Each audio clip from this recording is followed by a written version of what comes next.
In this section, we will be configuring notifications on top of the event frames that we configured in the last section. In Python Explorer, switch to the Notification Rules tab on the Pump01 element. Please then click on the Pump High Bearing Temperature Notification rule.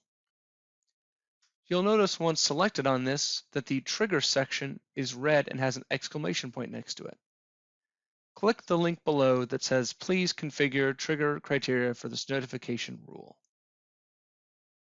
In the new window that appears from the Analysis section, use the drop-down and select Pump High Bearing Temperature, which is the event frame generation analysis we configured in the last section. Leave the rest blank and click OK. What this has done is we have configured the notification to fire whenever we see a new event for our pump high bearing temperature events.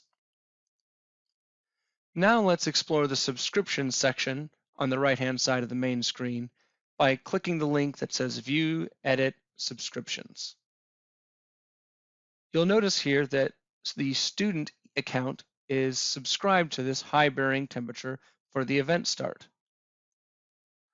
Go ahead and select the pencil next to the configuration to see the selected format. This format dictates what the end user will see in their email.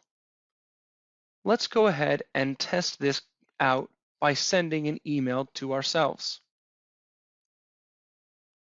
In the main section, you'll see a button that says Test Send. Please drop that down.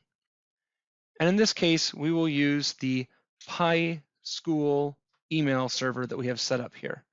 So the email address, please use student01@pyschool.int and then click Test Send. After we check this all in, we will go make sure that we got the email. So go ahead and click out of this by clicking OK and then OK again.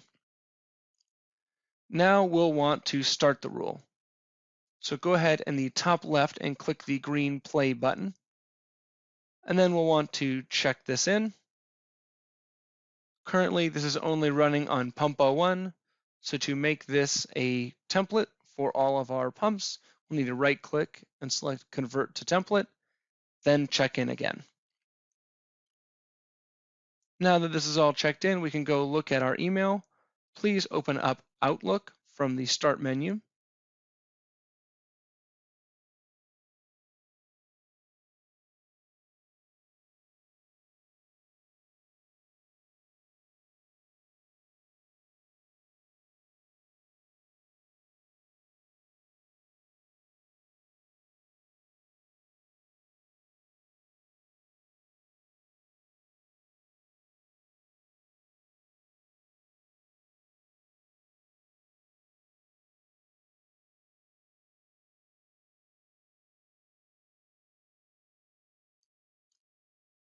And if everything was successful, you should see a new test email for your Student One email account.